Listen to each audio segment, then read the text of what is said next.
Mulia, mulia bagi anak domba. Mulia, mulia bagi anak domba,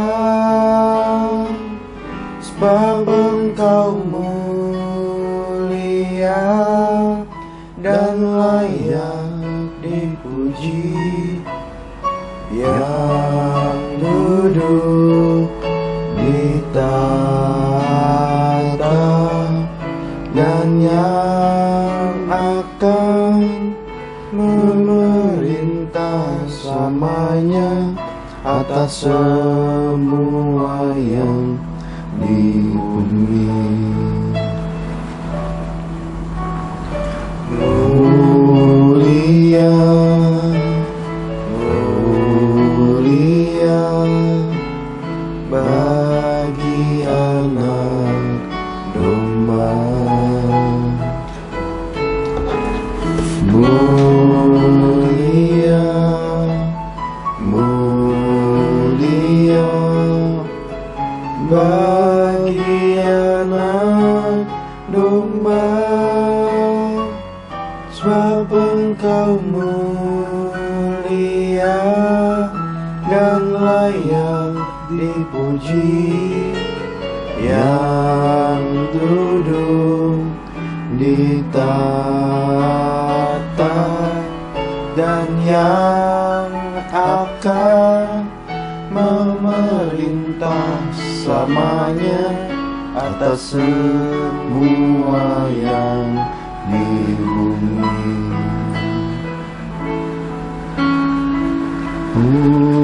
Mulia, mulia bagi anak domba.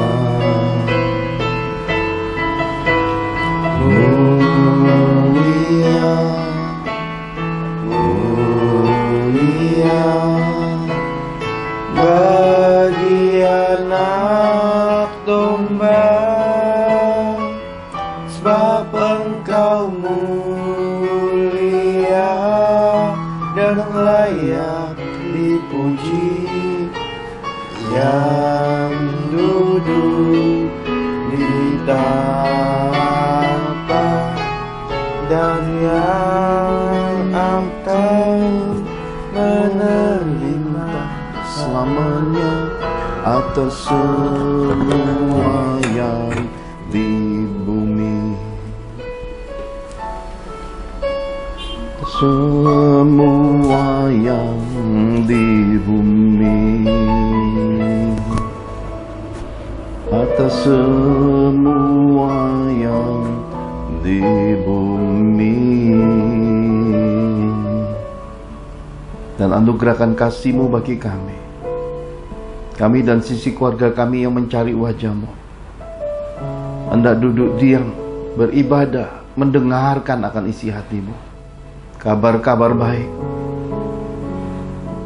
jawaban-jawaban doa, pencerahan iman, kedalaman kasih, dan terang perkataan roh, biar itu memenuhi kami dan sisi keluarga kami, memberkati semua orang yang mencari wajah-Mu, hendak menemukan solusi dan jawaban kehidupan, hendak menemukan jalan-jalan kemenangan. Berkati kami semua. Di dalam nama Tuhan Yesus kami telah berdoa dan mengucap syukur. Mari semua kita yang cinta Tuhan sama-sama katakan amin. Shalom Bapak Ibu terkasih di dalam Tuhan. Apa yang diceritakan oleh kedua orang tua kita, apa yang ada di dalam kehidupan kita, segala sesuatu bukanlah kebetulan. Dan kita tidak bisa mengulang apa yang sudah pernah terjadi di masa-masa lalu. Kita tidak bisa kembali ke masa-masa lalu. Mendiang mama saya, Almarhumah mama saya pernah bercerita, saya ini dilahirkan sebagai anak paling besar, bukan hanya anak yang paling besar, sebagai putra paling besar. Saya juga dilahirkan dari pihak papa maupun pihak mama adalah cucu terbesar. Jadi saya dilahirkan sebagai sulung anak sulung dari cucu sulung, saudara. Dan ada satu momentum yang mama saya katakan, sejak engkau lahirlah rumpun keluarga mama beroleh pembaharuan, beroleh peningkatan, beroleh perubahan dalam kehidupan ekonomi, kemapanan hidup, kata mama saya. Jadi masa-masa itu dikenang mama saya lewat kelahiran saya, bahwa ada hal-hal yang luar biasa telah terjadi di dalam garis keluarga besar mama. Saya percaya seperti kita lihat di awal video kelahiran putri dari Dr. Jeffrey Setiawan dan juga Bu Cica Kalina ini, sesuatu yang luar biasa terjadi. Ada suatu keadaan yang saya boleh sharingkan, bagikan dan saksikan bagaimana malam sebelum bayi ini dilahirkan, saya dan Bu Angel menuju ke rumah sakit, dan tiba-tiba dibelokkan roh untuk membeli sedikit perbekalan makanan. Padahal itu sudah malam, kira-kira sudah jam 9 malam ya. Jadi kami turun di suatu tempat yang ada tempat penjualan bakmi. Bu Angel juga sempat memberikan roti. Dan ketika kami turun, hujan besar turun, besar sekali, lebat dan deras sekali, hingga sendal celana saya basah. Dan ketika kami sampai ke rumah sakit, kami bertemu dengan Dr. Jeffrey Setiawan. Ini saudara bisa lihat gambarannya. Dan selepas kami pulang, sesudah saya berdoa, dan karena nggak bisa ketemu, karena sudah malam dan juga tidak memungkinkan karena harus menjalani swab test segala macam, terlalu berisiko dan riskan, dan akhirnya saya menerapkan sesuai pimpinan roh, doa lewat apa yang pernah diajarkan di dalam kitab suci, mengimpartasikan sesuatu. Dan ketika kami pulang, Dr. Jeffrey Setiawan meletakkan benda yang saya doakan pada perut, pada bayi di dalam kandungan istrinya. Kalau kita lihat sekilas, semua ini nampaknya biasa, saudaraku. Tetapi kalau kita lihat buah-buahnya, setelah beberapa hari kemudian kami datang kembali, bukan ke rumah sakit, karena bayi ini keesokan harinya dilahirkan. Bayi yang luar biasa. Bahkan oma opanya bercerita bahwa bayi cucu mereka yang kedua ini berbeda dengan cucunya yang pertama. Kalau cucunya yang pertama mendengar bayi-bayi yang lain nangis, ikut nangis. Cucunya yang kedua, bayi kecil ini, semua bayi itu bisa nangis, tapi dia santai, tidak nangis ya. Jadi ini bayi luar biasa sekali. Dan anak-anak saya, Rehwel, Serat, Ricci, mereka patungan, saudara. Bukan buat patung, tetapi membeli gift buat bayi ini. Saya berkata, wow, ini momen-momen langka ketika sukacita surga mewarnai. Dan ketika kami datang, bayi mungil ini membuka matanya ketika mendengar suara kami. Jadi seakan-akan sejak dalam kandungan hingga sudah keluar dari kandungan, suara itu dia dengar. Dia mendengar suara yang dia kenal. Seperti saya masih kecil, saya mendengar suara panggilan audible itu. Ketika saya dewasa, saya dipanggil dalam mimpi, dalam kuasa kasih Tuhan untuk mendengar kembali suaranya. Saya mendengar dan mengenalnya. Dan ketika diperintahkan untuk dibaptis, kayak menjalaninya, ada suatu momen yang luar biasa di dalam kelahiran, saudaraku. Karena itulah Yesus berkata kepada Nikodemus, kalau kamu tidak dilahirkan dari air dan roh, kamu tidak beroleh bagian dalam kerajaan Allah. Karena itu saudara terkasih, saya percaya bukan suatu kebetulan ketika Abraham membebaskan Lot, memenangkan peperangan di timur, tiba-tiba Melkisedek, Imam Allah Maha Tinggi, yang disebut sebagai Raja Kebenaran, Raja Salem, Raja Damai Sejahtera ini datang membawa anggur dan roti, saudara. Anggur dan roti merupakan gambaran perjamuan kudus. Orang-orang yang diberi otoritas, orang-orang yang mewakili keberadaan Yesus Kristus, Adam rohani, orang-orang yang diberi kepercayaan di balik ruah Elohim. Dan Abraham membawa persembahan persepuluhan dari persembahan yang terbaik kepada Melkisedek. Itu sebuah momentum sebelum Abraham memiliki kegenapan dari janji Tuhan akan diberi anak perjanjian. Apakah persepuluhan aja cukup di dalam kehidupan ini? Karena persepuluhan perkara uang saja terkadang di dalam kekristenan, dalam kehidupan rohani ini jadi silang penketa, perdebatannya tidak habis-habisnya. Kenapa? Karena ada banyak sekali hamba-hamba Allah, oknum-oknum rohani jatuh ketika diberi kepercayaan roti dan anggur, ketika dipercayakan sebagai imam Tuhan, ketika dipercayakan sedikit uang di muka bumi ini, banyak yang jatuh, melupakan panggilannya, melupakan imago Dei, rupa dan gambar Yesusnya. Mereka terbius kembali kehidupan duniawi, pamer ya, kemudian mengekspor diri dan mengagungkan diri, mencari puji-pujian manusia. Mereka melupakan kodrati hidupnya, bahwa hidup di bumi ini sementara. Hingga akhirnya ada banyak umat, ada banyak sekali orang-orang di dalam kehidupan rohani yang kritis ini mengkritik, kemudian mulai mengambil jalan, tidak mau lagi melakukan firman. Terjadilah perselisihan, hal-hal yang tidak memberkati di dalam kehidupan kekristenan ini. Oleh karena itu kita mesti kembali, apakah persepuluhan ini cukup di dalam kekristenan ini? Apakah semua ini merupakan hal yang seperti apakah seharusnya? Saya meraih bagian-bagian yang saya boleh sebut kemurnian dalam pelayanan. Mengapa, saudaraku? Karena saya terus menyelidiki kitab suci, hidup di dalamnya, melakukannya, berbuah dan menyaksikannya. Saudara terkasih, adalah satu anugerah yang besar ketika Tuhan berkata kepada saya, "Nak, bukan persepuluhan, bukan perseratusan, tetapi hatimu. Ketika engkau mendengar suaraku, ketika engkau mentaati aku, sukacita dan damai sorga itu memenuhi hidupmu, memenuhi keluargamu. Itu terpenting. Bukan uangnya, bukan persepuluhannya, bukan perseratusannya, bukan apa yang kita bawa untuk persembahan di dalam rumah Tuhan kepada hamba-hamba Tuhannya, bukan. Tetapi bagaimana iman kepada Yesusnya. Dan iman kepada Yesus itu membawa sukacita, damai dari sorga itu masuk dalam hidup kita. Dan kita percaya, kita tidak khawatir lagi, kita tidak takut lagi, karena kita tahu Dia Bapa yang baik, Dia akan memelihara kita. Apa yang kita semai dalam namanya, apa yang kita taburkan dalam namanya, ketaatan kita melakukan perintah-perintahnya dan melakukan segala sesuatu menurut pimpinan Roh Kudusnya, pasti berbuah. Kita pasti menuai dalam kehidupan, baik kita maupun generasi keturunan kita akan menuai janji-janji Tuhan. Sebab janji-janji Tuhan pasti terpenuhi.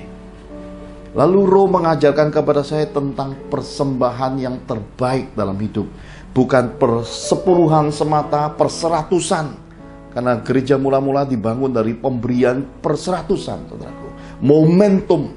Ketika Tuhan melakukan segala sesuatu dalam momentum. Seperti saya adalah momentum keluarga Dejohan, rumpun keluarga Dejohan. Perbaikan kualitas hidup, perbaikan kehidupan ekonomi, perbaikan segala keadaan keluarga besar. Saya momentumnya sebagai anak sulung, cucu sulung dari dua rumpun keluarga, baik papa maupun mama. Saya percaya seperti Dr. Jeffrey Setiawan juga, dengan Ibu Cica Kalina, dengan kelahiran putri kecilnya, adalah momentum untuk menerima hal yang luar biasa akan datang dalam hidup mereka. Karena opa-omanya juga berkata, cucu kami yang kedua ini berbeda loh, sangat berbeda. Dan saya berkata, yes, amin. Mengapa? Karena segala sesuatu tidak ada kebetulan di dalam Tuhan. Karena itu saudara terkasih, hari ini saya ingin mengajak saudara melihat bagian ketiga dari serial Gereja Mula-Mula Tuhan. Kita akan terus sambung menyambung. Saya percaya ini merupakan suatu pemahaman pengajaran roh untuk memperlengkapi umat Tuhan, memperlengkapi kita orang-orang Kristen untuk melihat secara murni segala sesuatu yang ada di dalam kitab suci Bagaimanakah implementasi penerapannya di dalam kehidupan, saudara? Supaya ada petunjuk-petunjuk yang jelas, dan ketika kita menerapkannya, saya berdoa, semua orang yang mentaati firman Tuhan, melakukan firman Tuhan secara murni, hidupnya tidak akan pernah dipermalukan. Hidupnya akan mencapai buah-buah kebenaran, buah-buah kemenangan. Sebagaimana Tuhan berkata, tidak cukup persepuluhan, perseratusan, tetapi mengembalikan janji-janji Tuhan, mengembalikan apa yang diterima dari Tuhan. Sebab segala sesuatu di muka bumi ini sementara, ngengat, berkarat.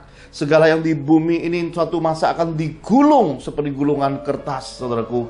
Bumi ini akan digulung karena akan ada bumi baru bersama Yesus Kristus hidup dalam kehidupan yang baru, yaitu hidup di dalam ruah Elohim, memiliki tubuh kemuliaan.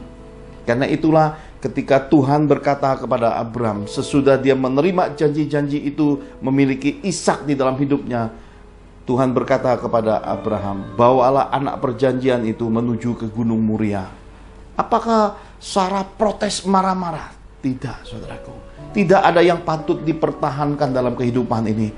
Uangmu, waktumu, hal-hal yang kau anggap terlalu berhala di dalam hidupmu, terlalu berharga di hidupmu, ketika Tuhan memintanya, haruskah kita mempertahankannya atau menyerahkannya kembali kepada Tuhan? Saya percaya di dalam hidup saya adalah bukti nyata. Ketika saya berkata, saya tidak mau menikah Tuhan, biar sorga mengikat perkawinan hidup saya, Tuhan berkata, tidak. Istrimu adalah hambaku. Dan ketika Tuhan membawa pulang istri saya ke sorga, saya tidak berani bertanya, tidak ada sedikit pun perkataan keluar. Tapi suatu masa dari kedalaman batin cuma berkata, mengapa Tuhan? Kedua anak saya masih sangat kecil ketika istriku. Tuhan hanya menjawab dengan lugas, lembut. Keagungan terdengar dari jawaban Tuhan. Sebab dia adalah hambaku, saudaraku. Jadi dari satu jawaban ini pun, segala sesuatu sudah terjawab di dalam hidup saya. Oleh karena apa? Oleh hidup dalam kemerdekaan roh.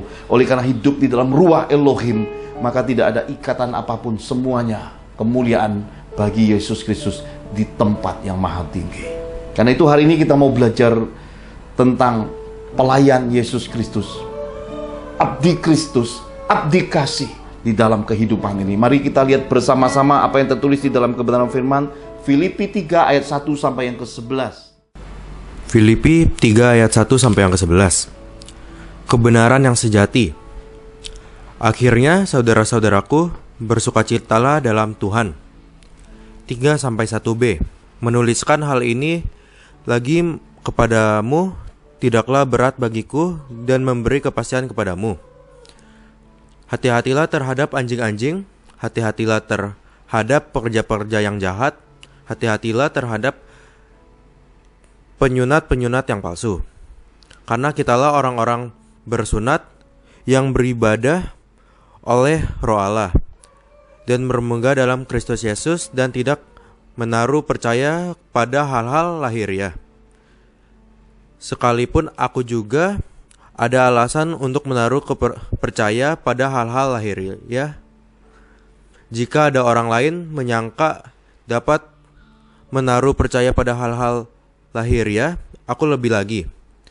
Disunat pada hari ke-8 dari bangsa Israel, dari suku Benyamin, orang Ibrani asli, tentang pendirian terhadap hukum Taurat, aku orang Farisi. Tentang kegiatan aku menganiaya jemaat, tentang kebenaran dalam mentaati hukum Taurat, aku tidak bercacat. Tetapi apa yang dahulu merupakan keuntungan bagiku, sekarang kuanggap rugi karena Kristus. Malahan segala sesuatu kuanggap rugi karena mengenal akan Kristus Yesus Tuhanku lebih mulia daripada semuanya.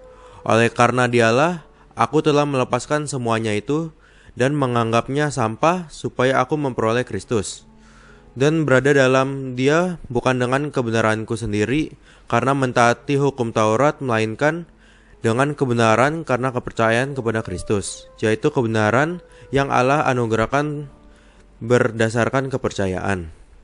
Dan ku kehendaki ialah mengenal dia dan kuasa kebangkitannya dan persekutuan dalam penderitaannya, di mana aku menjadi serupa dengan Dia dalam kematiannya, supaya aku akhirnya beroleh kebangkitan dari antara orang mati.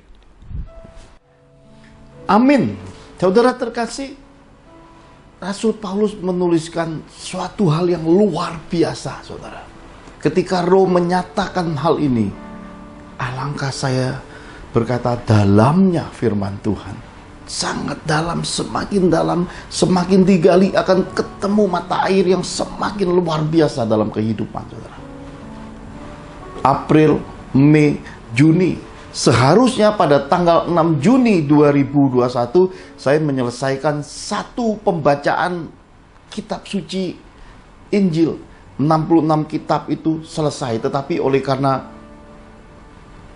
ada beberapa hal yang tidak bisa saya tunda, oleh karena panggilan pekerjaan dan pelayanan, oleh karena tiba-tiba Tuhan memerintahkan pergi ke luar kota, oleh karena sesuatu lain hal, dan oleh karena perenungan, dan oleh karena beberapa bagian Roh memerintahkan, saya terlambat sekitar 1 minggu lamanya. Jadi di pertengahan Juni 2021 ini saya baru menyelesaikan bacaan lengkap lagi, Kejadian sampai Wahyu.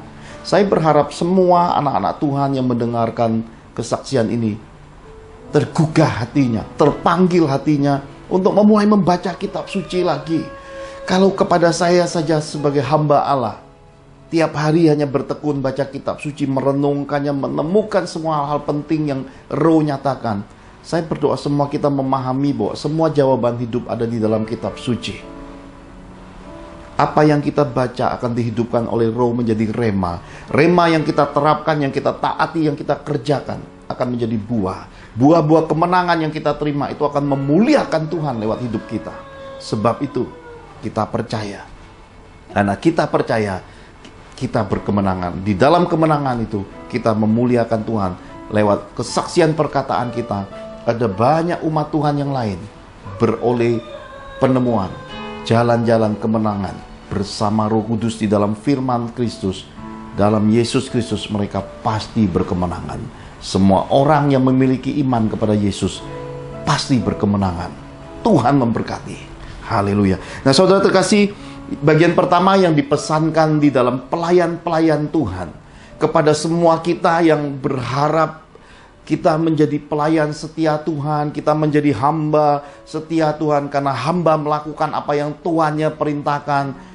Hamba mengharapkan upah dari tuannya. Sebagai anak, kita ingin memiliki Tuhan, memiliki Bapa yang melindungi, menjadi panutan. Kita percaya kita aman karena Bapa kita adalah pencipta semesta alam. Sebagai kekasih kita ingin punya kehangatan di dalam firman-Nya, di dalam kasih-Nya, di dalam kehidupan. Karena kita tahu bahwa Dia tidak pernah lalai akan janji-janjinya. Sebagai umat Tuhan, kita menempatkan Tuhan sebagai Raja segala raja. Kita percaya bahwa dalam kehidupan kita ada pemerintah sorga. Kita percaya bahwa ada hukum-hukum sorga, ada hukum-hukum roh yang kita harus taati, dan ketika kita lakukan dengan setia, hukum-hukum itu menempatkan kita pada masuk di dalam kehidupan yang memperoleh kehormatan, kehidupan, kekayaan, dan penghargaan Tuhan dan penghargaan manusia di dalam hidup kita. Saya percaya bahwa semua itu bukan suatu kebetulan. Ketika Rasul Paulus menuliskan pesan di dalam Filipi pasal ketiga ayat 1-11 ini, yang pertama dikatakan tentang peringatan kesesatan rohani. Apakah firman ini dituliskan buat orang-orang di luar Kristen? Tidak. Apakah firman Tuhan ini dituliskan kepada orang-orang yang belum mengenal Tuhan? Tidak. Firman ini dituliskan kepada umat Tuhan yang ada di Filipi, tetapi juga kepada kita semua, generasi yang hidup di akhir zaman ini, untuk bisa menyimak, memperhatikan bahwa peperangan itu ruang lingkupnya adanya di dalam kehidupan atmosfer komunitas rohani itu sendiri. Baik peperangan di dalam diri manusia rohani, di dalam diri kita pribadi, ataupun di dalam kehidupan keluarga kita, keluarga kandung kita, ataupun keluarga komunitas rohani kita, gereja kita, ataupun di dalam kehidupan bangsa kita. Peperangan itu skalanya ditentukan oleh Tuhan sendiri. Dan semua kita harus memahami bahwa selagi hidup akan selalu ada peperangan. Tapi peperangan kita bukanlah melawan darah dan daging. Tetapi peperangan kita melawan penghulu-penghulu, penguasa-penguasa, pemerintah-pemerintah, roh-roh jahat di udara.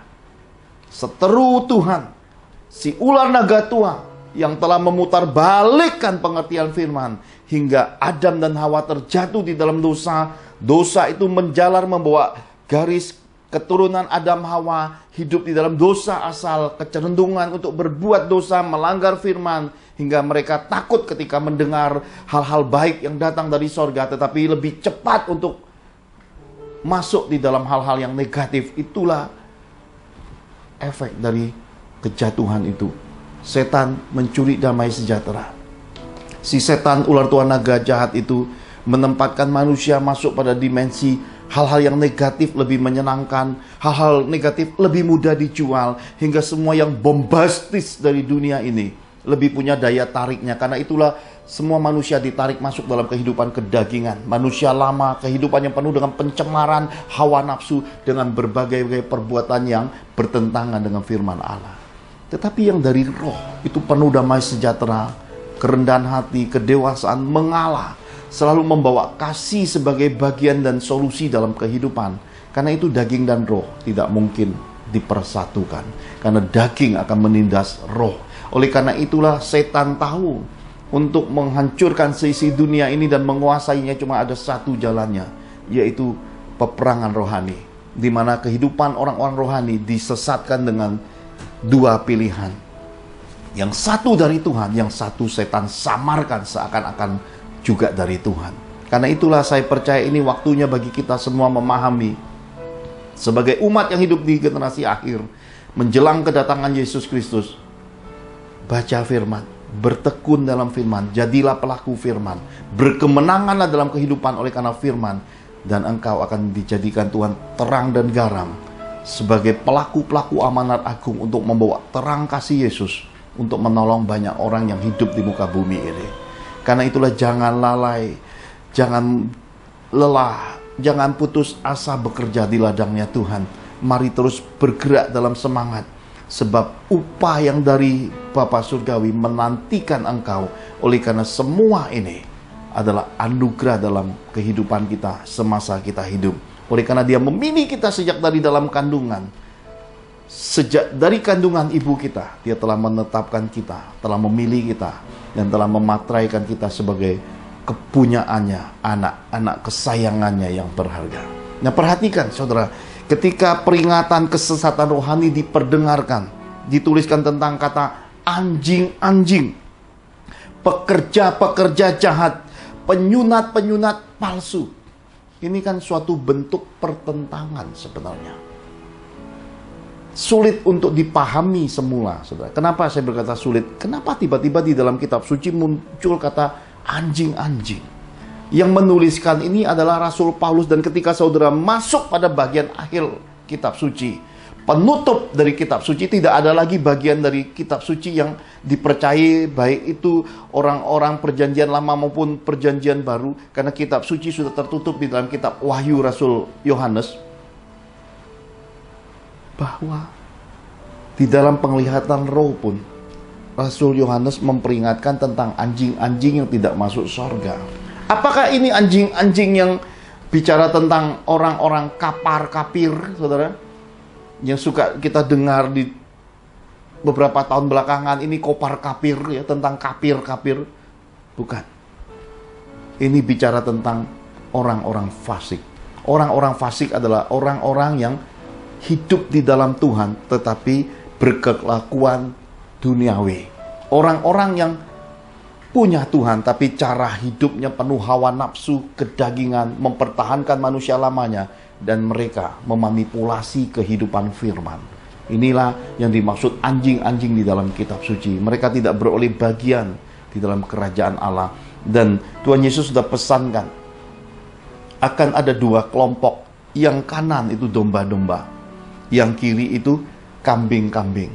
Nah, anjing-anjing ini dimaksudkan oleh Rasul Paulus ini adalah grupnya kambing-kambing ini.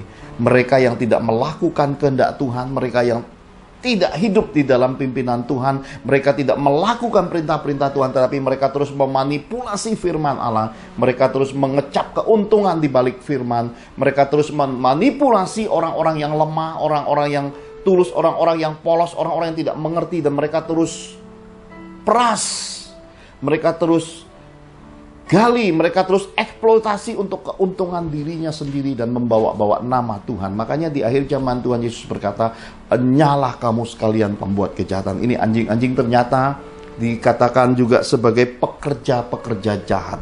Adalah orang-orang yang sudah masuk pada level sebagai pengajar. Orang-orang yang sudah masuk pada dimensi melayani, aktif dalam organisasi rohani, mereka yang sudah bisa bicara atas nama Tuhan, mereka yang sudah mulai berbicara pengetahuan rohani. Inilah kelompok yang Tuhan berkata. Bagian-bagian juga yang disebut penyunat-penyunat palsu, artinya mereka menempatkan kukuk yang berat. Mereka menempatkan kehidupan lahiriah untuk membuat orang-orang kehilangan damai, untuk membuat umat Tuhan pada akhirnya bingung, mana yang dari Tuhan, kenapa jadi berat. Akhirnya di dalam suatu keadaan yang terdesak, orang kebingungan. Oleh karena apa? Karena kehidupan kekristenannya ditekankan hal-hal lahiriah. Hal-hal yang didomplengi oleh kepentingan dan keuntungan di baliknya. Mereka melakukan segala sesuatu dengan topeng-topeng rohani, dengan balutan-balutan kerohanian, dengan tujuan di baliknya adalah keuntungan dirinya. Dan kita bongkar lebih luas, lebih dalam. Seperti Nabi Yehezkiel dibawa melihat. Ternyata depannya rohani, di dalamnya berhala-berhala semua. Mamon adalah penguasa tunggalnya. Kenapa? Uang di balik semua itu. Dan ternyata si ular tua naga di balik segala sesuatu itu. Karena itulah kitab suci memberi peringatan kepada kita sebagai anak-anak kekasih Tuhan, sebagai pelayan-pelayan Tuhan, sebagai hamba-hamba Allah. Berhati-hati terhadap kesesatan rohani. Saudara, bagaimana mungkin orang yang mencuri, orang yang merampok, orang yang bersaksi dusta, berkata dusta, orang yang hanya untuk dirinya sendiri, tidak ada kasih pada dirinya, bagaimana mungkin orang yang tidak punya kualitas, tidak punya perkenanan Tuhan, yang tidak jelas bobot bibit-bebetnya, akan membawa kepada saudara berdiri di jalan Tuhan dan kemudian berkata, inilah pintu sorga. Ya. Sorga yang mana yang mereka beritakan? Jalan roh yang seperti apa? Roh siapa? Roh apa yang mereka tunjukkan kepadamu? Ujilah, kata kitab suci, segala sesuatu. Jangan sampai engkau disesatkan. Penyesatan memang akan ada, kata Tuhan Yesus, tetapi jangan sampai engkau disesatkan. Karena itu saudara, betapa sedihnya kehidupan, mirisnya kehidupan ketika kita sudah tahu panggilan Tuhan, tetapi kita tersesat, tidak mencapai tujuan Tuhan. Kenapa? Karena kita memperhamba lagi diri kita kepada manusia. Kita menempatkan diri kita masuk lagi kepada pendoktrinan agamawi, kemudian kita tidak menikmati semua yang kita semai, karena semua itu bukan semaian dari Tuhan. Semua itu termanipulasi oleh karena berbagai daya tarik, iming-iming, mimpi-mimpi sorga siang bolong, saudaraku. Hal ini kiranya anak-anak Tuhan memahaminya. Saya berkata kepada Tuhan pada suatu masa, hambamu ini ada banyak waktu sekali roh datang dan berkata banyak perkara. Suatu hari tiba di rumah duka, sepasang suami istri yang baru saja menikah, mereka kehilangan opanya. Dan sebenarnya di dalam anugerah Tuhan, opa ini seharusnya meninggal lebih dulu sebelum mereka menikah. Tetapi oleh karena pimpinan roh, belas kasih Tuhan, oleh karena orang-orang pilihannya menahan jarak 1-2 hari, opanya meninggal dunia. Jadi perkawinan itu bisa berjalan, dan opanya terbaring di ICU itu menahan 1-2 hari oleh kasih karunia Tuhan dan kemudian meninggal dunia. Di rumah duka tiba-tiba dia menyodorkan satu amplop persembahan. Saya berkata, maaf, tidak, jangan. Sebab saya ini sejak melayani Tuhan, tidak menyentuh sama sekali bagian-bagian tersebut uang, saudaraku. Sampai hari ini, selepas istri saya meninggal dunia 10 tahun sudah. Perjalanan full time kami bersama istri hingga hari ini sudah melewati 13 tahun lebih. Tepatnya mungkin 13,5 tahun lebih. Kemudian Tuhan bawa masuk Bu Angel Ritchie di dalam kehidupan Father's Miracle. Hari ini pun saya tidak menyentuh keuangan. Kenapa? Karena bagian-bagian itu memang tidak dipercayakan kepada saya, saudaraku. Saya boleh berkata, hidup sebagaimana digariskan Tuhan, hidup seperti itulah yang saya pertahankan. Hidup seperti itulah yang saya ingin selesaikan. Sebab itulah bagian-bagian berharga dari semua janji-janji Tuhan. Bagaimana saya harus pikul salib, itulah salib kehidupan saya sebagai hamba. Saya meyakini semua itu dan menjalani semua itu dengan penuh anugerah dan kasih sayang Tuhan. Dan percaya bahwa Tuhan memberi kesanggupan untuk menyelesaikannya. Dan ketika saya berkata, jangan. Seorang wanita Allah, bangsawan surga, mama mertuanya berkata, jangan ditolak Pak Johan. Itu persembahan sulung dari anak mantu saya. Saya berkata, saya tidak berhak dan tidak ada perintah Tuhan menerima. Lalu si wanita bangsawan ini berkata, tapi ini dari Tuhan. Lalu saya berkata, jikalau itu dari Tuhan, biar dikembalikan masuk ke rumah Tuhan. Saya serahkan ke Bu Angel, dimasukkan ke rekening pelayanan misi Father's Miracle. Kenapa, saudaraku? Saya percaya Tuhan memelihara hidup kita. Tuhan menjamin kelangsungan hidup kita dan tidak perlu kita langgar batas-batas. Bukan berarti Pak Johan hidup nggak butuh duit. Itu keliru, saudara. Itu pikiran yang sempit. Pak Johan, keluarga The Johan, semua umat Tuhan, termasuk saudara yang punya keyakinan begitu, semua orang hidup butuh uang, tapi tidak hidup untuk uang, saudara. Pahami sampai titik ini. Dan jangan karena mamon dan sedikit uang kita melanggar garis batas perintah Tuhan, melanggar garis kekudusan Tuhan, sebab kita percaya kemurnian itu dihargai Tuhan tinggi. Minyak yang murni itu lambang Ruach Elohim. Minyak yang murni kalau sudah bercampur, saudaraku, kalau saudara tidak percaya, saudara bisa taruh satu mangkok sup yang luar biasa enak, nikmat, tiba-tiba beberapa ekor lalat nyebur di dalamnya, kamir dan semuanya tidak ada lagi kesukaan dan kualitasnya.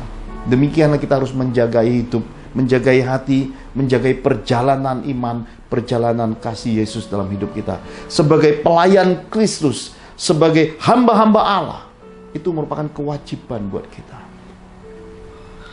Dan saya berkata pada Tuhan juga, apakah karena kebenaran mereka membenci hambamu ini? Apakah karena hambamu bicara apa adanya hingga mereka tersandung dan mereka tidak bisa menerima? Padahal semua itu tidak ada faedahnya dan keuntungannya buat hambamu ini. Jadi saudara terkasih, di dalam kehidupan ini seringkali umat Tuhan lengah, lalai, dan tidak memahami bagaimanakah menyaring, memfilter, menguji segala sesuatu. Jadi mereka ketika merasa tidak menyenangkan buat telinganya, buat hatinya, langsung semuanya mereka tolak.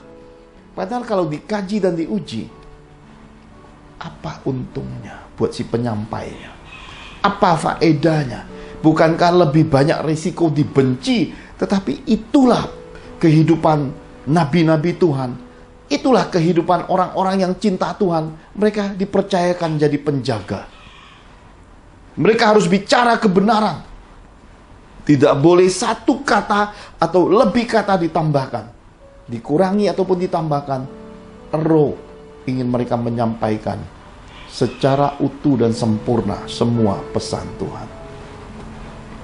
Saudara, lalu Tuhan menjawab saya, sudah kukatakan kepadamu, dunia akan membenci engkau.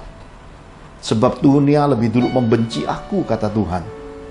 Dan kita temukan di dalam catatan kitab suci semua itu terjadi bagi setiap orang yang ingin melakukan kehidupan kekristenan secara murni.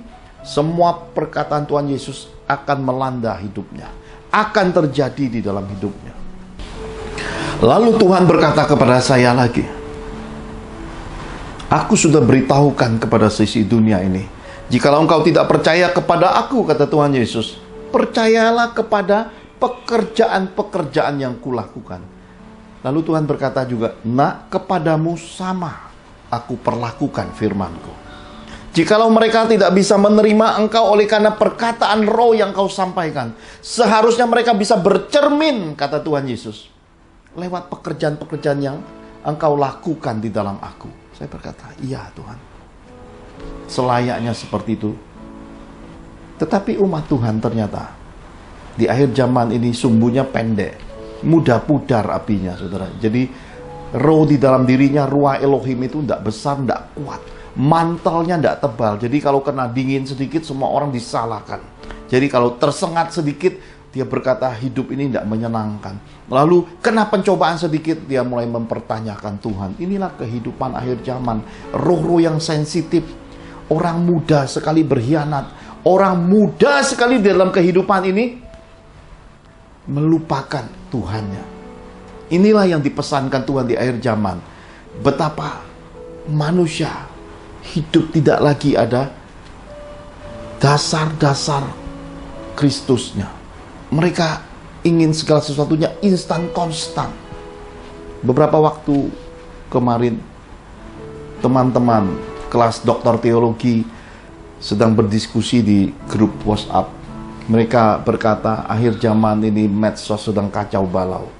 Karena semua orang sedang memperjualbelikan nama Tuhan. Pokoknya baru keluar dari kamar pakai daster sudah bernubuat, sudah jual kata Tuhan. Pokoknya baru kedebak-kedebuk sedikit sudah berkata Tuhan bicara, dalam nama Tuhan, Tuhan berkata. Ya. Lalu mereka berkata ujung-ujungnya semua orang diarahkan, ya mamonnya, ya mereka kejar itu. Lalu saya hanya memberi sebuah pendapat. Itu yang dilihat Tuhan Yesus di bait Allah. Orang sudah terbiasa oleh karena kesalahannya berulang-ulang, kepalsuan yang berulang-ulang, semua menjadi suatu kebiasaan. Semua yang terulang-ulang dalam kehidupan dan semua diterima, dikompromi berulang-ulang. Semua dosa, semua kebejatan, semua kepalsuan dianggap kebenaran. Itulah hidup. Kenapa? Karena hati sudah membatu, kata roh. Nah, itu yang dilihat Tuhan Yesus. Di bait Allah, mereka jual beli burung merpati, penukar-penukar mata uang, berdagang-berdagang, semuanya dirohanikan. Ya, semuanya dirohanikan, semua yang lahiriah, semua yang benda mati dirohanikan. Maka perjual beli itu dirohanikan. Isinya cari keuntungan, maka dijungkir balikkan Tuhan. Karena apa? Karena Tuhan ingatkan mereka bahwa rumah Tuhan disebut rumah doa segala bangsa. Tetapi ada banyak orang tidak sadar, mereka menjadikan rumah doa itu sebagai tempat penyamun.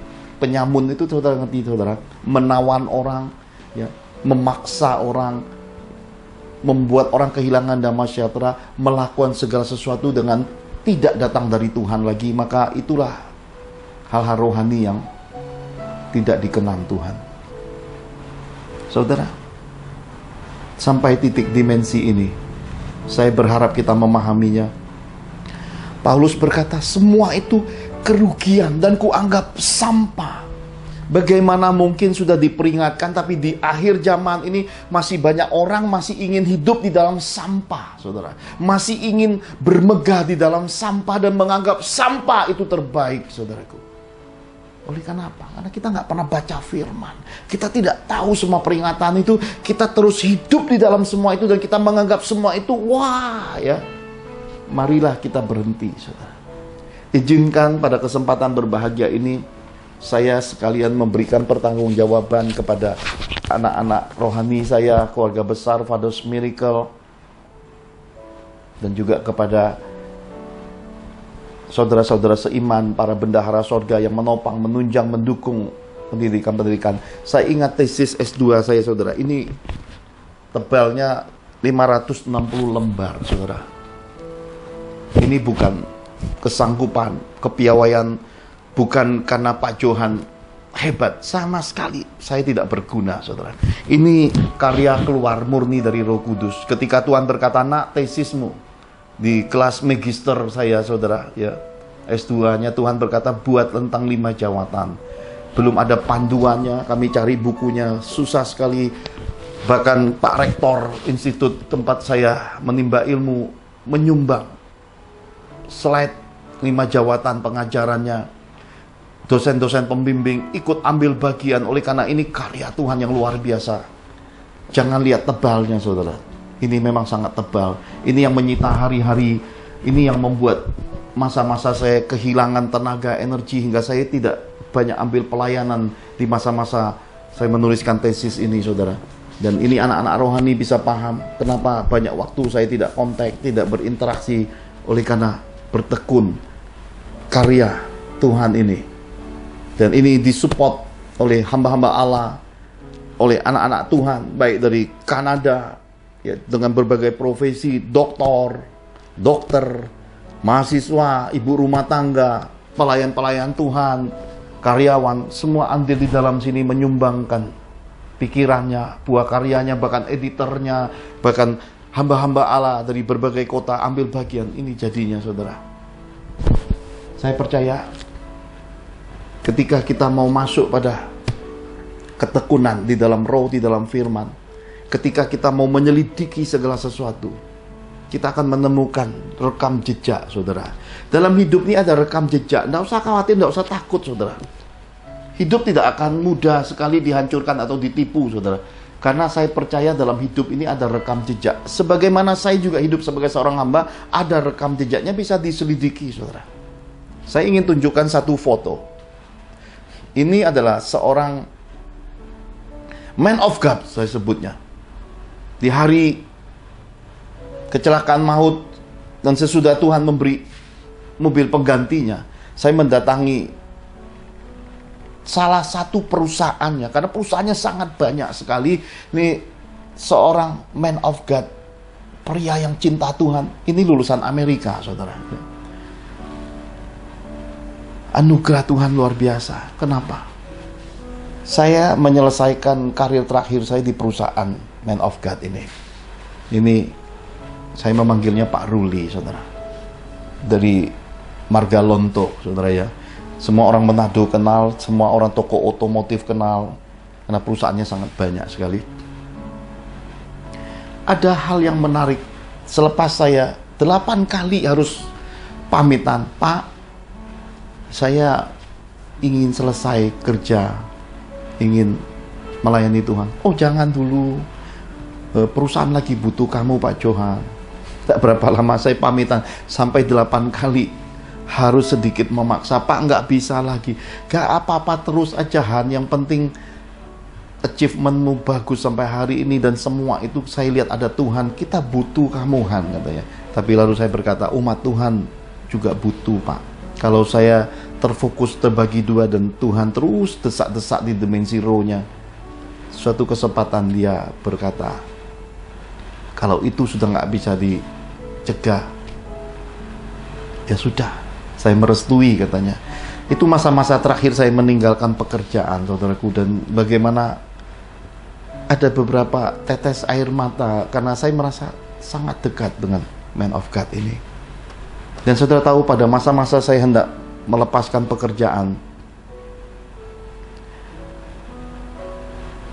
tempat saya bekerja, khususnya cabang yang saya pegang itu memenangkan kontes, dapat BlackBerry saat itu yang nilainya kalau tidak salah 18 juta satu buah BlackBerry itu. Dan itu ada menang beberapa buah, dan saya itu pada saat menang itu malah saya berhenti, resign kerja untuk full time melayani Tuhan sepenuh waktu. Saya ingat man of God ini berkata, pemilik perusahaan saya ini berkata, Han, BlackBerry itu ambil buat kamu.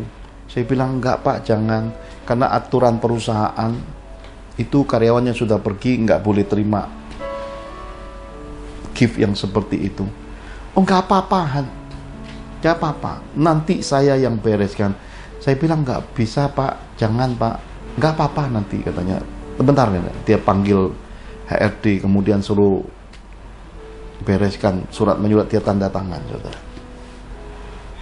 Man of God ini masih punya seorang adik ipar yang hari ini masih berhubungan baik dengan saya, namanya Pak Andi Yimstong. Ya, Ini adalah kesaksian true story hidup saya, rekam jejak yang dapat saudara bukti. Karena saat showroom-showroomnya, cabang-cabang dealer-dealernya opening, grand opening ataupun ulang tahun, saya didaulat untuk jadi pembicara dan memberkati dan mendoakan. Jadi saya ingat kenangan-kenangan terakhir itu, dan beberapa waktu saya ketemu fotonya, dan ingatan ini saudara membawa suatu pesan yang penting. Tuhan berkata, "Anak, yang tertulis nggak boleh, semua aturan manusia nggak boleh, tetapi lihat, pemegang keputusan berkata, ambillah, itulah kasih karunia," kata Tuhan. Demikianlah dalam kehidupan. Tidak ada seorang pun layak masuk surga, saudara. Semua kita ini pernah berbuat dosa. Tidak ada seorang pun bisa masuk surga. Jadi kalau mau masuk surga itu, yaitu pemilik surga itu berkata, masuklah. Kalau dia yang berkata masuklah, dia yang sudah mati di kayu salib, dia yang mati dan turun ke perut bumi 3 hari 3 malam, kemudian dia bangkit lagi di hari ketiga. Dia berkata, "Nak, masuk surgaku." Itulah jalan masuknya, kasih karunia. Dan ketika Roh membentangkan pemahaman ini, saya mengerti sepenuhnya. Jerih payah kita, semua kesalehan yang palsu, semua hal-hal agamawi, semua pengajaran manusia, tidak ada yang sempurna. Yesus Kristus jawabannya. Adam rohani yang sudah melengkapi kita orang-orang Kristen dengan ruah Elohim, itu jawaban buat kita. Yesus Kristus, dialah jalan. Yesus Kristus, dialah kebenaran. Yesus Kristus, dialah hidup. Dan hanya lewat Yesus Kristus, di bawah kolong langit, oleh nama Yesus Kristus keselamatan ada. Kita bisa sampai sorga. Sorga sang pencipta semesta alam. Jadi kenangan tentang rekam jejak saya masih kerja di sekuler, saudara, hal-hal seperti ini saya percaya juga, sebagaimana tulisan ini bukan kuat gagah. Selama saya kerja pun saya mengakui di dunia sekuler adalah karena penyertaan Tuhan, bukan karena pintar cakap atau karena kelihayan, bukan. Semua karena Tuhan menempatkan ada banyak orang-orang yang punya hati, menempatkan saya dikelilingi orang-orang yang tulus, orang-orang yang siap sedia untuk mendukung. Itu jadi berkat, dan itu jadi keberhasilan yang memuliakan Tuhan. Karya ini adalah jawaban pertanggungjawaban saya kepada keluarga besar Father's Miracle. Terima kasih untuk segala doa-doa dan semua kasih dan kebaikan dan semua pengertian yang diberikan. Anugerah Tuhan yang luar biasa di tengah-tengah kita. Dan juga kepada para bendahara surga, bangsawan surga. Bahkan seperti saya pun masih diberi Tuhan kesempatan untuk belajar, dididik lagi. Supaya apa? Supaya jangan jadi orang yang keliru di dalam kehidupan rohani. Bagaimana kita bisa mengajar kalau kita tidak pernah belajar? Bagaimana kita bisa berharap orang-orang mau diajar kalau kita sendiri tidak punya roh yang mau diajar? Karena itulah harus seimbang luar dalamnya. Kita sendiri harus dipelengkapi, diisi terus, diajar terus, dan dibentuk, dimatangkan, didewasakan, hingga manusia roh kita keluar meluap-luap, hingga ada banyak sekali di balik apa yang kita kerjakan bersama Tuhan. Terjadi multiplikasi manusia ruah Elohim dalam kehidupan ini. Ini Tuhan pesankan. Dan bagian yang kedua, saudara terkasih, sesudah peringatan kesesatan rohani yang Paulus berkata, aku menganggapnya rugi dan sampah, ya, itu kotor, bau, dan tidak menyenangkan di balik semua keagamaan, kedagingan yang palsu, yang menyakiti manusia dianggap benar, yang membunuh manusia, mengejar orang-orang Kristen dianggap suatu kesalehan dan pengabdian kepada pencipta. Itu Paulus berkata, itu sesat, ya. Itu sesat, itu sampah, itu bukan yang daripada pencipta. Dan ketika dia mengenal Tuhan Yesus, dia berkata yang kedua, yang ku kehendaki, mengenal Yesus dan kebangkitannya. Paulus berkata, aku hendak mengenal Adam rohani. Di balik Adam rohani yang ada ruah Elohim ini, aku ingin mengenal dia, mengenal kebangkitannya. Kenapa? Karena hanya ada di dalam Adam rohani, di dalam Yesus Kristus, di dalam Adam rohani yang ada ruah Elohim inilah imago Dei itu nyata sejak karya penciptaan di dalam kitab Kejadian. Itu yang terhilang di muka bumi ini. Maka Paulus berkata, Aku ingin seperti dia, segambar serupa. Hari ini masih samar-samar, karena di tubuh yang sementara ini, yang daging ini yang akan musnah dan punah ini, dia akan memberi aku tubuh ruah Elohim untuk bersama-sama dia. Wow, saudara, saya pada tahun 2021 ini membaca kitab suci semakin merasa luar biasa. Dan kitab suci itu hidup sekali. Perkataan-perkataan Yesus itu hidup. Saya rasakan semua itu. Dan yang dikehendaki Rasul Paulus bukan hanya mengenal dia dan kuasa kebangkitannya, tetapi persekutuan dalam penderitaan Yesus juga dia mau, saudara. Jadi kalau kita ini baru bawa sedikit persembahan, ya, baru disuruh Tuhan melayani sedikit orang susah, baru diambil waktu bangun tidur pagi ngerenungkan firman, baca firman, atau sepanjang malam tidak tidur diajak ngobrol, sharing oleh roh, ya saudara jangan gerutu. Baru diizinin sedikit ngalami pencobaan, susah uang, ya, kesusahan sedikit, jangan langsung mempertanyakan Tuhan. Loh, saudara tahu ini batu akik, nggak mungkin jadi licin bagus ini kalau nggak diasah, dibenturkan, dipotong-potong, saudara. Hidup itu ada proses. Emas aja, saudara, itu bentuknya cuma butir-butir seperti butir pasir. Itu masih dipanasi, dibakar dan mencair, saudara. Sudah mencair masih ditempa, dibentuk, dibakar, dibentuk, baru bisa jadi perhiasan yang indah. Demikian juga kita hidup manusia. Besi menajamkan besi, manusia menajamkan sama. Kadang Tuhan benturkan kita di keluarga, Tuhan benturkan kemana-mana. Tuhan ingin melihat kualitas kita. Tuhan ingin membentuk manusia dalam kita supaya kualitas itu muncul. Manusia ruah Elohim itu besar dalam hidup kita. Maka Yohanes Pembaptis berkata, biar aku makin kecil. Sebab dia yang tali kasutnya pun aku tidak layak buka. Sebab kepada dia yang dipermuliakan, biar dia semakin besar dari hidupku, kata Yohanes Pembaptis. Ini luar biasa. Pemahaman ini yang kita mesti dapat, yang mesti kita capai.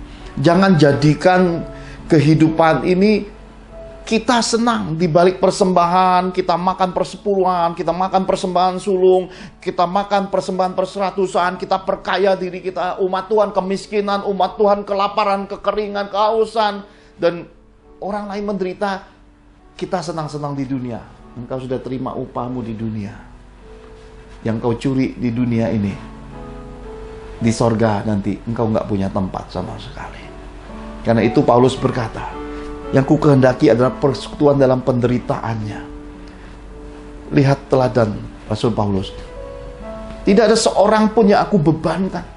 Kami berusaha bekerja, tidak mengeluh. Supaya apa? Supaya kami jadi teladan, kata Rasul Paulus. Supaya sebanyak mungkin aku memenangkan orang di dalam pekabaran Injil ini. Hati yang seperti ini harusnya pelayan-pelayan Yesus Kristus miliki lagi.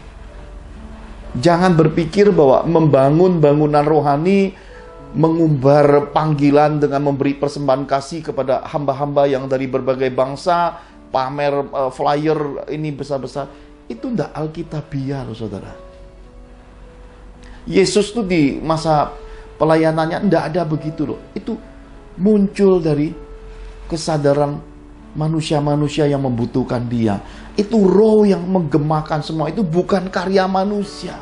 Tuhan Yesus itu lari sembunyi di balik pelayanannya supaya manusia nggak sanjung dia, tidak menjadikan dia lupa diri, lupa penguasaan. Akhir zaman ini semua sanjungan rohani membuat banyak hamba-hamba Allah jatuh gubrak-gubruk. Gubrak-gubruk. Kenapa? Karena lengah bahwa semua kemuliaan harus dikembalikan kepada Yesus Kristus Tuhan kita.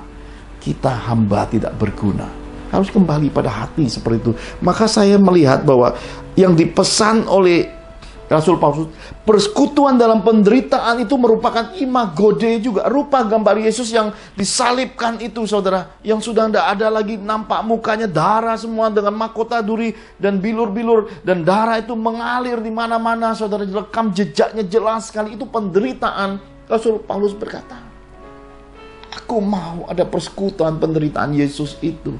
Karena itu imago Dei di dalam kehidupan. Dibenci dunia, dibenci orang-orang yang tidak taat akan Tuhan, tidak apa-apa. Asal Tuhan tersenyum kepadaku. Dikatakan bahwa untuk memperoleh imago Dei itulah Karena Rasul Paulus mengingatkan kepada kita di balik persekutuan penderitaan Yesus itu, Ruah Elohim itu semakin nyata jadi bagian hidup kita. Kenapa? Karena Yesus dibangkitkan dari antara orang mati oleh Ruah Elohim, Roh Allah, Roh Kudus, yang di dalam persekutuan penderitaan Yesus itu sangat nyata bersama orang-orang yang tulus hati, orang-orang yang hidup takut akan Dia, orang-orang yang mau melakukan firman-Nya dengan segenap hati. Nah saudara, saya akan ajak saudara masuk pada suatu kedalaman pesan Tuhan. Karena berkaitan dengan yang saya sampaikan saudara tadi, 5 jawatan ini, saya akan sampaikan bagian-bagian yang Tuhan ajarkan kepada saya. Mari kita lihat Wahyu 18 ayat 19 sampai 20. Wahyu 18 ayat 19 sampai yang ke-20. Dan mereka menghamburkan debu ke atas kepala mereka dan berseru, sambil menangis dan meratap. Katanya, celaka, celaka kota besar yang olehnya semua orang yang mempunyai kapal di laut. Telah menjadi kaya oleh barangnya yang mahal, sebab dalam 1 jam saja ia sudah binasa. Bersukacitalah atas dia, hai sorga, dan kamu, hai orang-orang kudus, rasul-rasul dan nabi-nabi, karena Allah telah menjatuhkan hukuman atas dia karena kamu. Amin. Amin. Saudara, ini pesan Tuhan.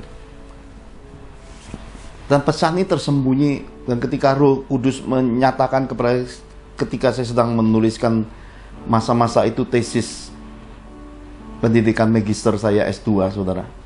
Tuhan berkata akan ada 3 kelompok orang-orang rohani di hadapan Tuhan. Yang pertama, orang-orang kudus. Tidak akan berdiri di hadapan Tuhan orang-orang yang najis, orang-orang fasik, orang-orang yang suka mengkopar-kapirkan orang, itu nggak akan ada tempat di hadapan Tuhan. Orang yang berbelas kasihan, orang yang mengerti kesulitan, kelemahan, dan perbedaan orang lain, orang yang menghormati pemerintah, orang yang melakukan firman segenap hati, mereka disebut orang-orang kudus Tuhan. Mereka adalah kelompok yang berdiri di hadapan Tuhan. Yang kedua, rasul-rasul. Rasul-rasul adalah orang yang meletakkan gereja-gereja Tuhan. Mereka yang berjerih payah, berjerih lelah untuk amanat agung Yesus. Mereka mendedikasikan tenaga, uang, hidupnya, keluarganya untuk pekabaran Injil Yesus. Mereka ingin amanat agung itu sampai kepada semua makhluk. Kelompok rasul-rasul ini berdiri di hadapan Tuhan. Yang ketiga, nabi-nabi. Nabi-nabi adalah orang-orang yang mengingatkan umat Tuhan untuk hidup benar, tulus. Nabi-nabi Tuhan adalah orang yang tidak mengejar popularitas. Mereka hidup lurus dalam perkenanan Tuhan, melakukan firman Tuhan, dan mereka mendemonstrasikan kuasa Tuhan dengan cara yang oleh pimpinan roh itu diberikan cuma-cuma. Mereka tidak kejar popularitas. Mereka tidak cari keuntungan pribadi di balik semua mukjizat Tuhan. Mereka lakukan semua itu murni untuk memasyurkan nama Tuhan dan mengembalikan segala kemuliaan hormat hanya kepada Tuhan. 3 kelompok ini ternyata Tuhan pesankan adalah bagian dari 5 jawatan, saudaraku. Mengapa penekanan rasul-rasul dan nabi-nabi sangat penting, saudara? Kita akan belajar pada sesi-sesi nanti, saudara. Karena ini waktunya kan tiap minggu kita perlahan-lahan supaya apa yang diuraikan oleh Roh Kudus bisa kita tangkap sama-sama. Dan saya juga menerima semua pengajaran langsung dari Tuhan. Ini perlu waktu-waktu khusus perenungan, mengkajinya, dan ingat lagi semua catatan-catatan dan semua pesan Tuhan semasa-masa Tuhan memanggil saya hingga hari ini. Catatan 23 tahun yang lalu dan pengalaman-pengalaman roh dan apa yang terjadi, dan Tuhan menyempurnakan dan saya sampaikan kepada saudara. Kiranya semua ini diperlengkapi jadi utuh. Nah saudara, ketika kita masuki dimensi gereja mula-mula Tuhan, kita akan ketemu pelayan-pelayan Yesus Kristus yang berkata, kami menarik diri. Pekerjaan meja, pelayanan meja serahkan pada orang-orang yang terpercaya. Kami biar bertekun di dalam firman dan doa, bertekun di dalam pengajaran firman. Ternyata mereka tidak berkata, oh ya aku ngurusin keuangannya, ngurusin persembahannya, atau ngurusin ini ya, nanti foto-fotoku keluar atau nama-namaku keluar. Rasul-rasul menutup dirinya, saudara.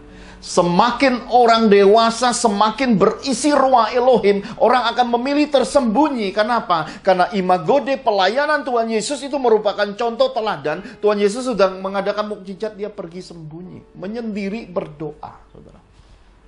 Tetapi akhir zaman ini orang mempertunjukkan dirinya, mempertontonkan dirinya, oknum-oknum rohani terus memasyurkan dirinya. Dia lupa, kadang dia melampaui apa yang tertulis, kadang dia melampaui batas penguasaan dirinya, saudara. Hingga yang terjadi hari ini kita bisa melihat hidup itu berakhir, saudara. Cepat lambat akan berakhir. Kita sudah terima kabar-kabar, bahkan hamba-hamba Tuhan yang kelas dunia aja sekali disentil Tuhan, pulang. Penyakit TBC tak kena, pulang. Padahal mukjizat yang dia buat luar biasa. Itu hidup. Kedaulatan di tangan Tuhan, bukan di tangan hamba-hamba Tuhan. Kedaulatan ada di tangan Yesus Kristus, Juru Selamat dunia, Sang Penebus, Adam rohani yang ada ruah Elohimnya. Karena itulah semasa kita hidup, perlu kerendahan hati, perlu pelan-pelan. Ada jarak antara kita dengan tabut itu. Ada jarak ketika perjalanan hidup itu, supaya apa? Supaya hal-hal baru yang datang kita bisa dengan tenang mempelajarinya, dengan tenang mengambil keputusan, dengan tenang menempatkan diri pada pijakan yang dikenan Tuhan, saudaraku. Ini penting sekali. Nah, saya mau tunjukkan saudara, kita akan masuk di dalam firman yang sama, cuma kita mundurkan di dalam Wahyu 18 ayat 1 sampai 8, kita akan melihat pesan peringatan Tuhan di akhir zaman kepada gereja-gereja Tuhan, kepada abdi-abdi Tuhan, kepada pelayan-pelayan Tuhan.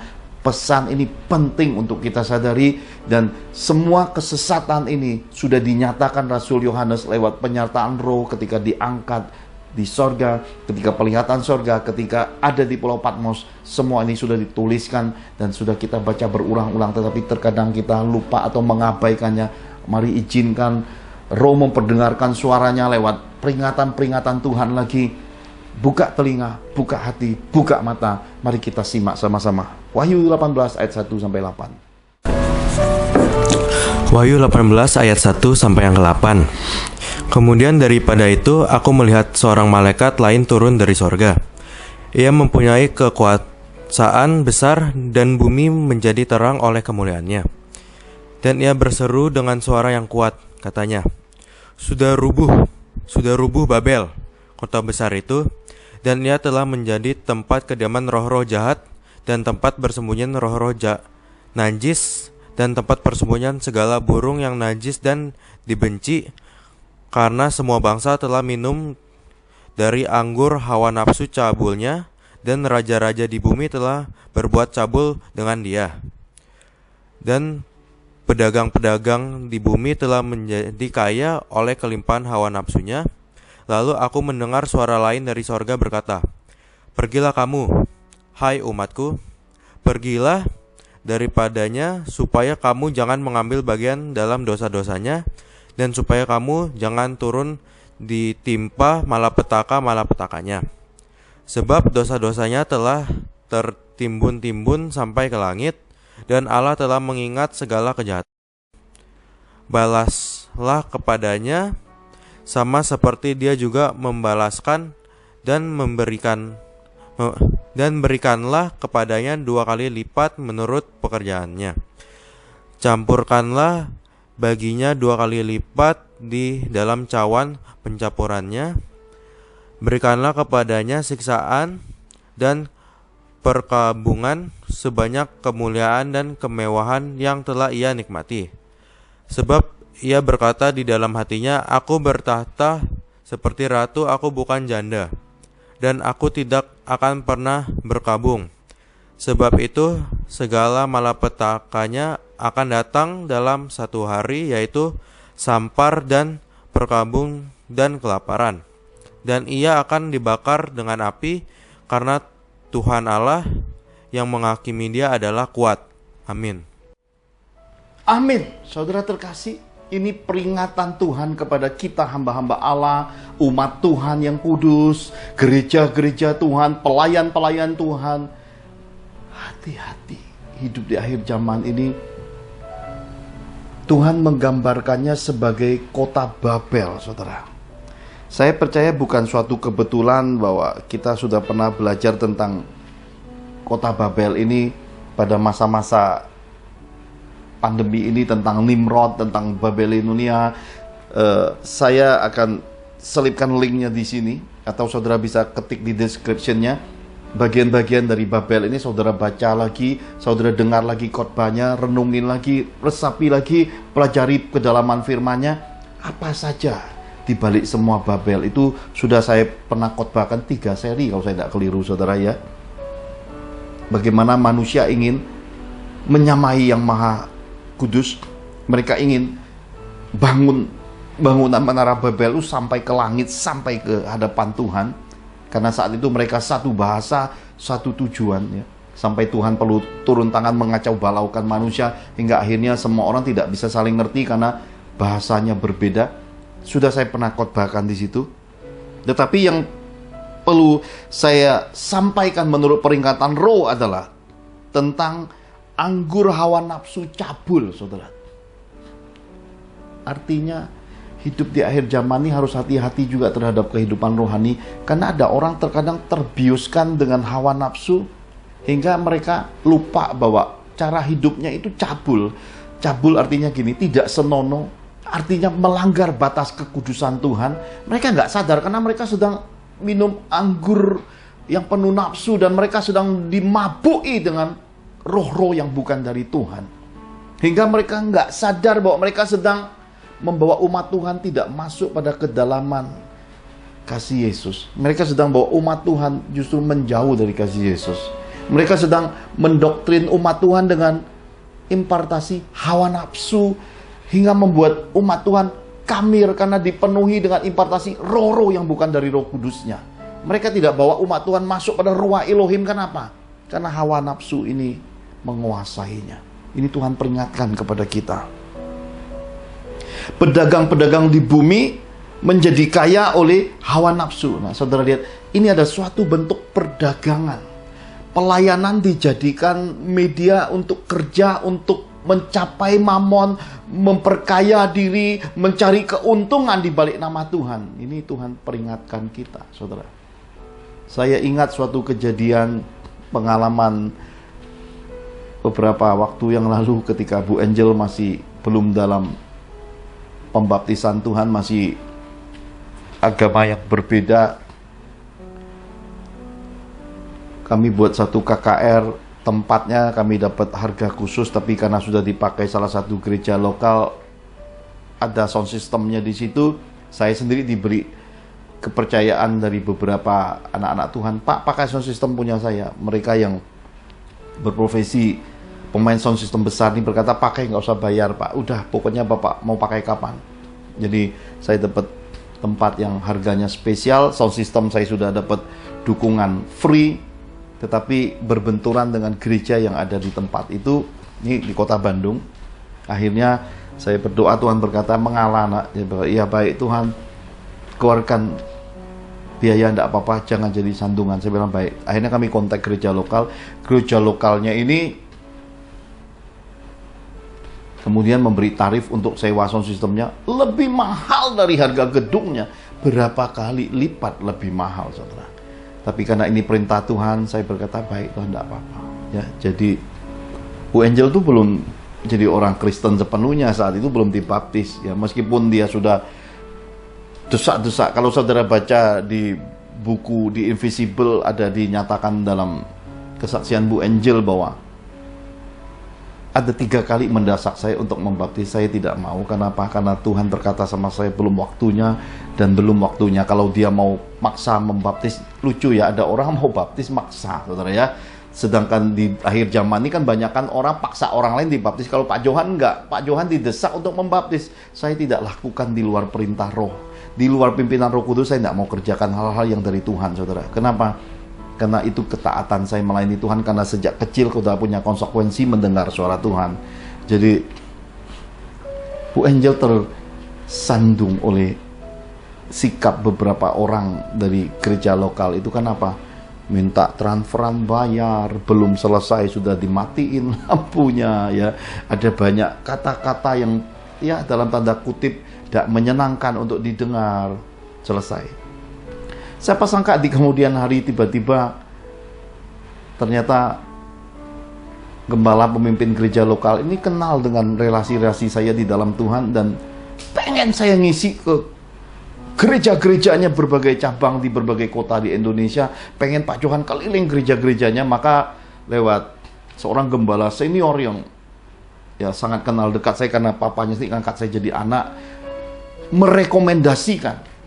Maka ketika dia kontak, ternyata kontak personnya dia itu mengkontak Bu Angel, orang yang sama waktu kejadian KKR, saudara ya.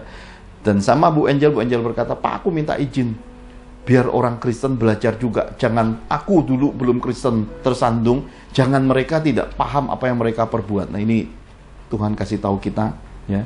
Jangan sampai kita untung sendiri, menang sendiri, orang lain terkapar. Jangan sampai kita kesaksian buat nama Tuhan, padahal di baliknya manipulasi semua. Selfishnya kita yang menang, egoisnya kita yang diberi makan, yang dimuliakan. Tuhan tuh cuma topeng-topeng supaya masuk dunia rohani bisa kesaksian. Itu palsu, saudara ya. Lalu Bu Angel berkata, aku izin Pak, silakan.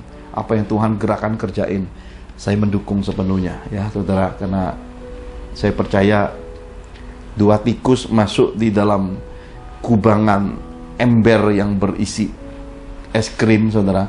Yang satu putus asa, jatuh tenggelam dalam keadaan menyerah, tenggelam. Sementara tikus yang satu lagi terus berjuang. Akhirnya krim itu menjadi mentega dan dia bisa keluar.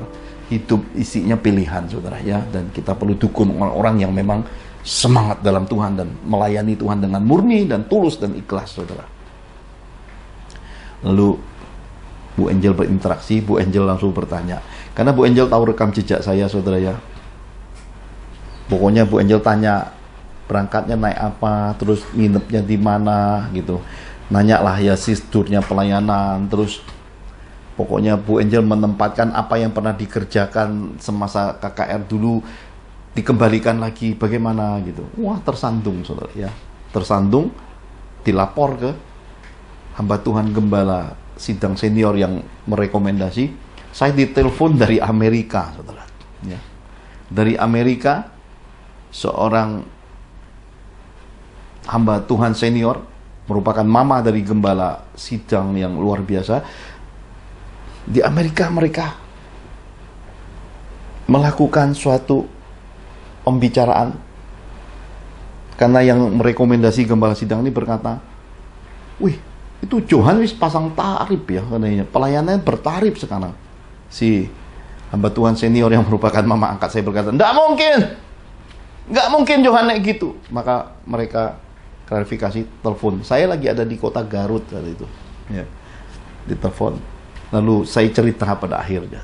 Jadi saudara terkasih, segala sesuatu terjadi pasti ada alasannya. Karena itulah kitab suci mengajarkan jangan hakim apa yang nampak, tapi hakimi dengan adil. Ikuti rekam jejaknya, lihat semua hal yang terjadi, maka kita akan tahu bahwa semua itu dari Tuhan. Dan di balik semua kejadian itu, ini Tuhan pesankan kepada kita, jangan jadikan pelayanan ini untuk cari keuntungan, memperkaya diri, menampilkan diri, menikmati dan memanipulasi dan kemudian mengotori semua kemuliaan Tuhan itu dengan selfishnya kehidupan diri sendiri, saudara. Ingatlah, semua itu kepercayaan dari Tuhan. Maka kembalikan kemuliaan ke Tuhan, ikuti role-nya Tuhan, ikuti peraturannya seorang Tuhan. Tuhan adalah Tuhan dari segala sesuatu. Yesus Kristus Adam rohani yang punya ruah Elohim, itulah Tuhan kita. Kita kerjakan semua itu menurut apa yang dikenannya. Karena itulah dikatakan, awas, kehidupan kekristenan ini bukan untuk memperkaya diri, bukan untuk mencari keuntungan, tetapi hidup berkenan kepada Tuhan. Karena itulah saya ingin sampaikan kepada semua anak-anak Tuhan, bukan saya tidak mau dipilih jadi mentor pribadi, jadi mentor keluarga. Siapa yang nggak mau sekali ketemu 5, 10 juta, 20 juta? Siapa nggak mau? Pak Johan juga mau. Tetapi oleh karena salib Yesus, oleh karena kepercayaan, oleh karena konsekuensi sudah mendengar suara Tuhan sejak kecil, saya hanya bisa melakukan yang diperintahkan Tuhan. Saudara jangan marah dan tersinggung, saudara. Engkau orang berkualitas di muka bumi. Seorang Pak Johan tidak terlalu berharga lah. Masih banyak di luar sana hamba Tuhan yang luar biasa. Percayalah, meskipun saya tidak mau menempatkan diri sebagai mentor rohani pribadi, keluargamu, anak-anakmu, saya masih tetap saudara seiman. Seperti Tuhan Yesus berkata, aku hanya diutus kepada bangsa Israel. Tapi wanita itu berkata, aku makan dari remah-remah roti yang jatuh. Kalau iman engkau tempatkan menjadi bagian utama dalam kekristenanmu, sama Pak Johan masih bisa berinteraksi. Dan engkau bisa lihat, apakah saya tidak jadi berkat melayani, membawa mukjizat Tuhan masuk dalam hidup saudara. Bahkan apa yang saya pernah nyatakan dalam perjuangan di dari persoalan hidup saudara, untuk saudara mencapai mukjizat Tuhan, baik itu saya sampaikan dari cerita mimpi-mimpi, pesan peringatan Tuhan. Kalau saudara nggak percaya Pak Johan, ya percayalah dengan pekerjaannya. Bukankah saya menunjukkan hal yang sama di balik mukjizat Tuhan pelayanan, bahwa yang saya perjuangkan seharusnya menjadi milikmu, sudah diberikan Tuhan, dilimpahkan ke orang lain. Kenapa? Karena engkau tersandung oleh ketidakdewasaanmu, oleh ketersinggunganmu, oleh keegoismu, oleh karena engkau mementingkan dirimu dan kemanjaanmu, saudara. Sedangkan orang-orang yang baru sekali ketemu Pak Johan, yang harusnya mukjizat yang mereka terima, yang menjadi bagian hidupmu itu, telah engkau buang, engkau tolak. Sedangkan mereka, sesudah mukjizat ketemu sekali Pak Johan, saya nggak pernah lagi datang juga. Lalu mereka bilang, kami mau bersyukur Pak Johan karena kandungan ini udah 7 bulan, karena semua jerih payah lewat bayi tabung, lewat medis, nggak ada hasil. Ketemu Pak Johan satu kali, Yesus turun tangan, istrinya mengandung. Dan bulan Juni ini saya didaulat datang keluarga besarnya untuk ikut acara syukuran bahwa bayi itu sudah 7 bulan. Dan saudara, moga-moga lewat apa yang saya sampaikan ini, saudara bisa memahami di akhir zaman, semua kita harus dibawa masuk lagi pada kemurnian, ketulusan dan kekudusan Tuhan. Baik itu pekerjaan, pelayanan, keluarga, hidup kita, hari-hari kita, semua aspek hidup kita harus masuki 3 bagian ini. Dikuduskan, dimurnikan lagi, dan mencapai perkenanan Tuhan, saudaraku. Itu harus kita sadari sepenuhnya. Kita sambung lagi minggu depan, saudara. Saya percaya Tuhan akan menyingkapkan hal-hal yang hari-hari ini menjadi jawaban buat kita. Tidak usah ikut arus perdebatan, tidak usah ikut arus kepahitan, apalagi menelan air absintus di balik kekecewaan. Tetap percaya bahwa Injil Yesus itu 100% iya dan amin. Terapkan firman, jadi pelaku firman. Bersama keluargamu yang percaya pada Tuhan, pasti engkau diberkati. Sebab semua janji-janji Tuhan pasti terpenuhi. Tuhan akan memberkatimu, Tuhan akan melimpahkan rahmat kasih dan pemeliharaan dan perlindungannya, bahkan akan melimpahkan pemeliharaannya bagimu dan sisi keluargamu. Mari kita angkat kedua tangan kita akhiri di dalam doa. Pastor William akan berdoa dan akan melepaskan berkat-berkat Bapa Surgawi. Mari kita sama-sama berdoa. Bapak dan Ibu yang terkasih dalam Kristus, pada ibadah hari ini kita sudah selesai mendengarkan serial Gereja Mula-Mula bagian ketiga tentang abdikasi pelayanan Yesus Kristus. Biarlah firman yang sudah disampaikan oleh hambanya dapat menjadi pelajaran yang berharga dan mengubah hidup saudara menjadi lebih baik.